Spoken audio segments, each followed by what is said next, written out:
नमस्कार, बहुत बहुत स्वागत है आप सभी का इस खास पेशकश में। मैं हूं प्रियंका उपल और आप इस वक्त बाजार के एक बड़े महारथी हमारे साथ हैं। हमारे साथ राहुल सिंह हैं, CIO for equities Tata AMC से।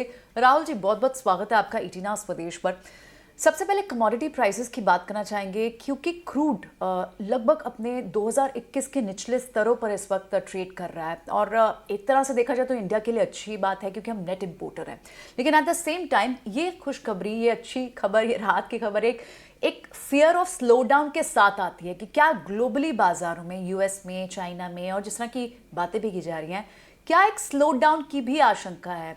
अगर स्लो डाउन आता है ग्लोबली बाजारों में तो ऑफकोर्स भारतीय बाजारों के लिए भी इसका असर पड़ सकता है। इस पूरी न्यूज़ को, क्रूड के गिरते दाम को, भारत की इकोनॉमी को किस तरह से देखना चाहिए? पहले तो धन्यवाद मुझे इनवाइट करने के लिए। लेकिन मैं ये बोलूँगा कि आपका ये जो इंटरप्रिटेशन है काफ़ी सही है, काफ़ी हद तक, क्योंकि क्रूड जब धीरे धीरे डिक्लाइन करता है इसका मतलब ये भी है कि वर्ल्ड में डिमांड स्लो डाउन है।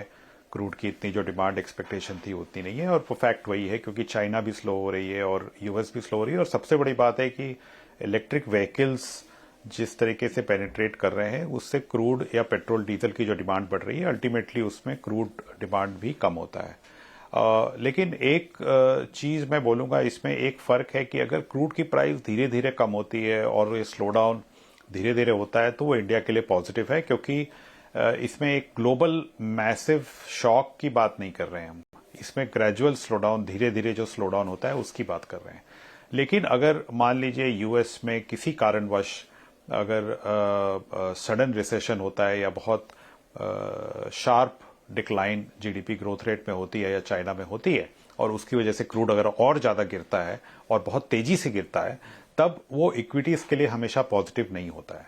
क्योंकि एक ग्लोबल स्लो डाउन के सिनेरियो में सबसे ज्यादा जो पैसा है वो बॉन्ड्स की तरफ जाता है, US बॉन्ड्स की तरफ जाता है और इक्विटीज से निकलता है। तो उससे हमें ध्यान में रखना पड़ेगा कि बहुत लो क्रूड प्राइस भी हमारे लिए अच्छा नहीं है, मार्केट्स के लिए अच्छा नहीं है। इकोनॉमी के लिए तो अच्छा है, इंडियन इकोनॉमी के लिए, लेकिन मार्केट्स के लिए इतना अच्छा नहीं होता है अगर क्रूड बहुत तेजी से नीचे गिरे, क्योंकि हमेशा वो एक ये दर्शाता है कि शायद दुनिया में slow down is very sharp और उसमें कभी भी इक्विटीज अच्छा परफॉर्म नहीं करते हैं। ओके, इक्विटीज के लिए अच्छा नहीं होता, ये आपने बहुत ही साफ शब्दों में हमारे व्यूवर्स के लिए बताया। इकोनॉमी के लिए तो ये बात अच्छी है, लेकिन अगर आप इक्विटीज की बात करें तो उसके लिए अच्छी नहीं है। यानी थोड़ी बहुत वॉलेटिलिटी बाजारों में इस फियर ऑफ स्लो डाउन के चलते आगे चल के रह सकती है। राहुल जी, जितनी भी अगर हाई फ्रिक्वेंसी डेटा की आप बात करें, चाहे आप वो GDP डेटा की बात करें, GST नंबर्स की बात करें, बैंक्स के रिड्यूसिंग NPS की बात करें, ये सारे के सारे अच्छे इंडिकेटर्स हैं इस वक्त जो भारतीय इकोनॉमी की एक अच्छी पिक्चर को प्रेजेंट करते हैं। अब तक एक बात होती थी कि प्राइवेट कैपेक्स नहीं पिकअप हो पा रहा, गवर्नमेंट कैपेक्स है बट प्राइवेट कैपेक्स पर हमेशा अनिश्चितता थी।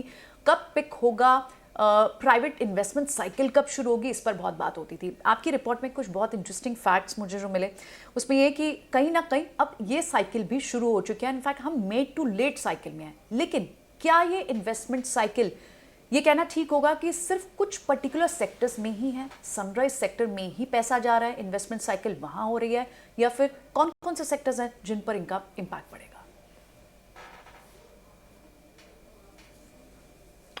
देखिए, इन्वेस्टमेंट साइकिल प्राइवेट सेक्टर में रिवाइव तो हो रही है, लेकिन मैं ये बोलूंगा कि 2006 से 8 में जो इन्वेस्टमेंट साइकिल आई थी और अब जो साइकिल है वो काफी डिफरेंट है। क्योंकि उस समय ज्यादा इंफ्रास्ट्रक्चर और पावर और मेटल्स में कैपेक्स किया था, इन्वेस्टमेंट किया था। अब जो कैपेक्स हो रहा है वो थोड़ा सेमीकंडक्टर्स में हो रहा है, थोड़ा इलेक्ट्रॉनिक मैन्युफैक्चरिंग में हो रहा है, लेकिन पुराने सेक्टर्स में भी हो रहा है। जैसे थर्मल कोल या थर्मल बेस्ड पावर प्रोजेक्ट्स में हमने देखा है कि कुछ प्रोजेक्ट्स रिवाइव हो रहे हैं। सीमेंट में हमने देखा है। मेटल्स में उतना कैपेक्स नहीं हो रहा है, ज्यादा ब्राउनफील्ड कैपेक्स हो रहा है। तो डिफरेंस ये है कि उस समय 2006 से 8 में ज्यादा ग्रीनफील्ड और ज्यादा हैवी लार्ज सेक्टर्स में इन्वेस्टमेंट हो रहा था। अब जो है थोड़ा मिक्स डिफरेंट है। अब middle size, small size, large size सब एक ब्रॉड बेस्ड मुझे दिखता है। दूसरा जो एक बड़ा कैपेक्स हो रहा है वो रिन्यूएबल्स में हो रहा है, जो कि 2006 से 8 में था भी नहीं। तो रिन्यूएबल्स में भी हो रहा है और हाइड्रोजन में भी हो रहा है, नॉर्मल कोल बेस्ड जनरेशन में भी हो रहा है। रोड्स में थोड़ा कम हो गया है ट्रांसमिशन में अभी बढ़ने वाला है, रोड्स में भी बढ़ने वाला है। तो मुझे लगता है कि 2025 में इंफ्रास्ट्रक्चर और कुछ इन लार्ज प्रोजेक्ट्स की भी इन्वेस्टमेंट आनी शुरू हो जाएगी। तो अभी जो हमें दिख रहा है वो एक्चुअली हर साल हमें दिख रहा है कि जो इन्वेस्टमेंट साइकिल जो शुरू हुआ था 2021-22 में, वो हर साल इम्प्रूव होता हुआ दिख रहा है अभी भी। इसमें कोई मुझे अभी रुकाव नहीं दिख रही है। तो यानी ना सिर्फ सनराइज सेक्टर बल्कि कुछ पुराने सेक्टर, स्पेशली आपने जो रिन्यूएबल सेक्टर्स की बात करी, उन सब में भी कैपेक्स है, इन्वेस्टमेंट है, यानी ये सेक्टर्स हैं जो बढ़ेंगे आगे। राहुल जी, कंजम्पशन स्पेस को इस वक्त कैसे देखना चाहिए? क्योंकि एक बात, क्या इसे हम दो पार्ट्स में डिवाइड करें? रूरल कंजम्पशन को अलग देखें जहां पर थोड़े पिकअप के ग्रीन शूट्स दिख रहे हैं, और क्या अर्बन कंजम्पशन जहां थोड़े स्लो डाउन की आशंका है, इन्फ्लेशन हो, इंटरेस्ट रेट हो, उसको अलग दें? कैसे कंजम्पशन की बास्केट में अगर पोर्टफोलियो किसी को बनाना हो तो वो कैसे स्टॉक्स का सिलेक्शन करे?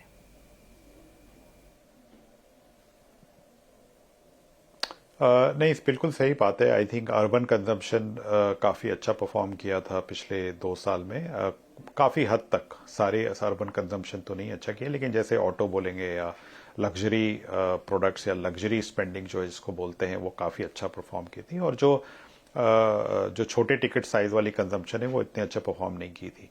तो कंजम्पशन में एक ये रहता है कि हमेशा कोई ना कोई पार्ट ऑफ कंजम्पशन हमेशा अच्छा कर रहा होता है, और हमें ये देखना है कि रूरल और अर्बन की बजाय मैं देखता हूँ कि हमेशा सेगमेंट्स की, ड्यूरेबल्स हो गया, ऑटो हो गए, क्यूएसआर हो गया, या फिर FMCG, hotels, travel, so there are 6-7 segments. ये 6-7 सेगमेंट में हमें देखना है कि कौन से 2-3 सेगमेंट में ऑलरेडी रिकवरी आ चुकी है और ग्रोथ आ चुका है और एक्सपेक्टेशंस थोड़े हाई हैं, और कौन से ऐसे सेगमेंट्स हैं जैसे कि एफएमसीजी हो गया जहां की रिकवरी अभी शुरू हुई है और एक्सपेक्टेशंस अभी भी थोड़ी लो हैं, या जैसे अर्बन कंजम्पशन में जो डिस्क्रिशनरी स्पेंडिंग है जैसे रिटेल या वैल्यू रिटेल या अर्बन रिटेल या क्यूएसआर, जहां पे काफ़ी स्लो डाउन आया है पिछले 2 साल में, और क्या वो वहाँ पे हमें ऐसी कोई साइंस दिख रही हैं जो कि रिकवरी की तरफ हमें इंडिकेट कर रही हूँ, वो सब सेक्टर्स पे हमारा ध्यान है।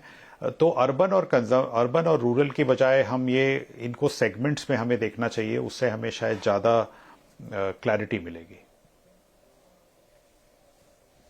तो क्या एक क्लासिफिकेशन की जा सकती है राहुल इसमें कि अगर इसको हम दो अलग अलग सेगमेंट्स में ना बांट के ओवरऑल एक पूरी बास्केट में, जैसे आपने सेक्टर्स की बात करी, इसमें किस तरह से एक पोर्टफोलियो को डिजाइन किया जा सकता है? कौन से सेक्टर्स चूज करने चाहिए? सब सेक्टर्स चूज करने चाहिए?